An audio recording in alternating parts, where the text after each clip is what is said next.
আসসালামু আলাইকুম। আরো একটি নতুন ভিডিওতে আপনাদের স্বাগতম।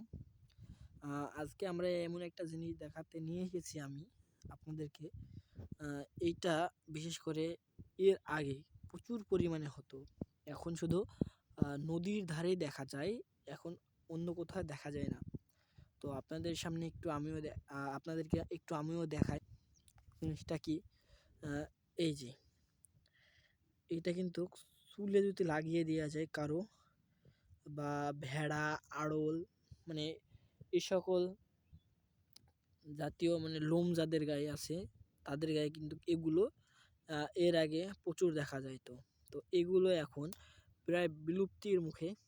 এগুলো কিন্তু এখন প্রচুর পরিমাণে দেখা যায় না।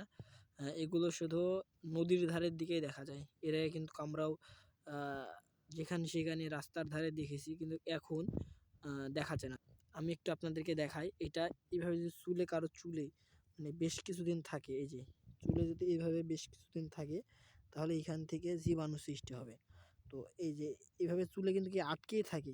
মানে আপনারা যারা আমাদের এই যে গ্রামে আছি তারা একটু খেয়াল করে দেখবেন যে যাদের অনেক ভেড়া গরুর সাথে চড়ায়, মানে গরুর সাথে চড়ায়।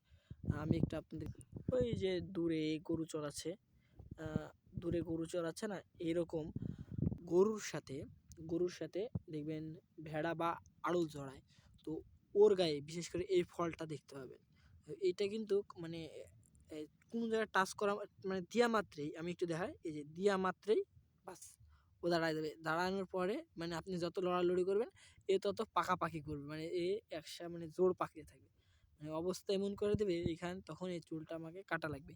তো ভেড়ার গায়ে বিশেষ করে দেখবেন এইটা বেশি পরিমাণে। তো এর গাছটা আমি একটু আপনাদেরকে আরও ভালোভাবে দেখাই। এটা কিন্তু আমাদের বিলুপ্তির মুখে। মানে এই গাছটা কিন্তু আর দেখা যায় না।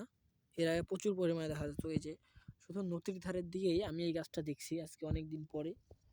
এই যে, তো ভিডিওটি আজকে এই পর্যন্তই। দেখা হচ্ছে অন্য কোনো ভিডিওতে।